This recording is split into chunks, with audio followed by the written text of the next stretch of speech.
तेजस्वी जी ने सिखा दिया ना कि नौकरी किसे कहते हैं 17 महीना में, आईटी पॉलिसी किसे कहते हैं, टूरिज्म पॉलिसी किसे कहते हैं, स्पोर्ट्स पॉलिसी किसे कहते हैं, मेडल और नौकरी पाओ किसे कहते हैं, 5 लाख सरकारी नौकरी, 3.5 लाख प्रक्रियाधीन, 4.5 लाख नियोजित शिक्षकों को नियमित करना, ये सारे कार्यक्रम बड़े बड़े कार्यक्रम तेजस्वी जी ने किए। और तेजस्वी जी ने जो पर्ण लिया है वो पर्ण को लागू करना जानते हैं। तेजस्वी जी आगे आगे, बाकी सब पीछे पीछे। जुमला नहीं ना ये, तेजस्वी जी जो कहते हैं जो करते हैं तो इनकी साख है ही, इनकी पहचान है। ये तो भाजपा में 2 करोड़ का के मुकर जाओ, जुमला कर दो, पकौड़ा छना दो, भाजपा के अंदर है। एनडीए कह रही है कि मुंगेरी 15 लाख देंगे, 15 लाख देंगे खाते में, फिर मुकर गए, फिर कहा जुमले हैं। वो हर जुमला परोसती है।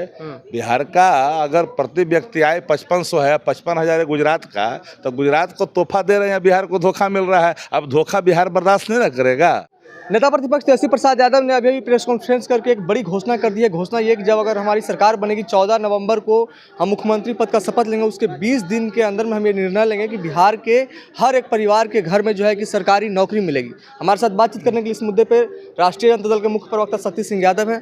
शक्ति जी, ये चुनावी जुमला है या फिर मिलेगा नौकरी? तेजस्वी जी ने जो घोषणा की वो पर्ण है कि जो बिहार के जो घर जो है, जो परिवार है बिहार में, वो अगर नौकरी जिस परिवार में नहीं है, चिन्हित कर करके सरकार बनने के तुरंत बाद नियमों में तब्दीलियां लानी होगी, लाई जाएगी। विधानसभा से अगर उससे कानून बनाना होगा, बनाई जाएगी। लेकिन इन पर्णों को अक्षरशः अनुपालन किया जाएगा कि प्रत्येक परिवार का में एक नौकरी हो सरकारी, ताकि उनके घरों का भविष्य उज्जवल हो सके। और बिहार में नौकरियों की बहार इसलिए कि तेजस्वी जी का है सरकार। अब आकर के बोल देंगे, अरे चाचा जी बोल देंगे कि कहाँ से लाएगा इतना नौकरी। अब बोलने वाले तो बीच में बोले थे कि कहाँ से लाएंगे, देना पड़ा ना। तेजस्वी जी तो सिखा दिया। घर में नौकरी का मतलब समझ रहे हैं। तेजस्वी जी ने सिखा दिया ना कि नौकरी किसे कहते हैं 17 महीना में, आईटी पॉलिसी किसे कहते हैं, टूरिज्म पॉलिसी किसे कहते हैं, स्पोर्ट्स पॉलिसी किसे कहते हैं, मेडल और नौकरी पाओ किसे कहते हैं, 5 लाख सरकारी नौकरी, 3.5 लाख प्रक्रियाधीन, 4.5 लाख नियोजित शिक्षकों को नियमित करना, ये सारे कार्यक्रम बड़े बड़े कार्यक्रम तेजस्वी जी ने किए। और तेजस्वी जी ने जो पर्ण लिया है वो पर्ण को लागू करना जानते हैं। तेजस्वी जी आगे आगे, बाकी सब पीछे पीछे। जुमला नहीं ना ये, तेजस्वी जी जो कहते हैं जो करते हैं तो इनकी साख है ही, इनकी पहचान है।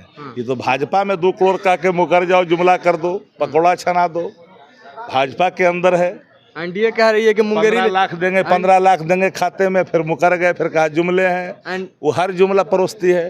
बिहार का अगर प्रति व्यक्ति आय 5500 है, 55,000 है गुजरात का, तो गुजरात को तोहफा दे रहे हैं, बिहार को धोखा मिल रहा है। अब धोखा बिहार बर्दाश्त नहीं ना करेगा।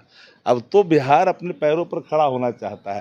एनडीए का कहना है कि मुंगेरी लाल के हसीन सपने जो है कि गठबंधन ठगबंधन देख रही है। अभी तो सहनी जी कह रहे हैं कि मुख्यमंत्री हम तो अपने ठक्का पिछड़ा को बेटा को मुख्यमंत्री नहीं बनना चाहिए क्या? दलित के बेटा को मुख्यमंत्री नहीं बनना चाहिए क्या? अल्पसंख्यक के बेटा को मुख्यमंत्री नहीं बनना चाहिए क्या? बनना चाहिए। ये उनका जन्म सिद्ध अधिकार है क्या कि अमित शाह जी का बेटा नहीं बल्ला पकड़ लेने आए, बीसीसीआई का चेयरमैन हो जाए? बिहार में राकेश तिवारी है, उसका बेटा 20 साल का 22 साल का क्रिकेट कंट्रोल बोर्ड का चेयरमैन बन जाए? यही है। ये उनका जन्म सिद्ध अधिकार है क्या? आ जाएगा बहुमत इस बार बहुमत नहीं आएगा, 2/3 आएगा। 2/3 बहुमत से तेजस्वी जी बिहार के मुख्यमंत्री के रूप में पदासीन होंगे। और वो दिन बिहार के लिए सुनहरा होगा। वो दिन युवाओं के लिए होगा, महिलाओं के लिए होगा। माँ बहन मान योजना के तहत जब माहवारी के रूप में 2500 रुपया मिलेगा, उनके घर में खुशहाली आएगी, स्वावलंबी होगा महिलाएं, उस पर बात होती। अच्छा, अंतिम सवाल शक्ति जी की गठबंधन में सीट शेयरिंग कब तक हो जाएगा? समय बहुत कम बचा है। सब कुछ हो चुका है, इंतजार करिए। चलिए, तो सब कुछ हो चुका है, इंतजार कीजिए। जिस तरीके से तेजस्वी प्रसाद यादव ने कहा है कि हर घर में हम जो है कि सरकारी नौकरी देने का काम करेंगे, उस पर जो है कि तेजस्वी यादव के नेता शक्ति सिंह यादव ने कहा है कि तेजस्वी यादव जब बोल दिए तो नौकरी देंगे। 17 महीने में जिस तरीके से तेजस्वी प्रसाद यादव उप मुख्यमंत्री थे और 5 लाख से अधिक रोजगार देने का काम किया, तो तेजस्वी यादव पे उम्मीद और भरोसा है कि वो हर घर में नौकरी देंगे। बाकी आप क्या कुछ सोचते हैं हमारी बातचीत को लेकर के? आप अपनी प्रतिक्रिया कमेंट बॉक्स में जरूर दर्ज करें। तब तक लिए देखते रहें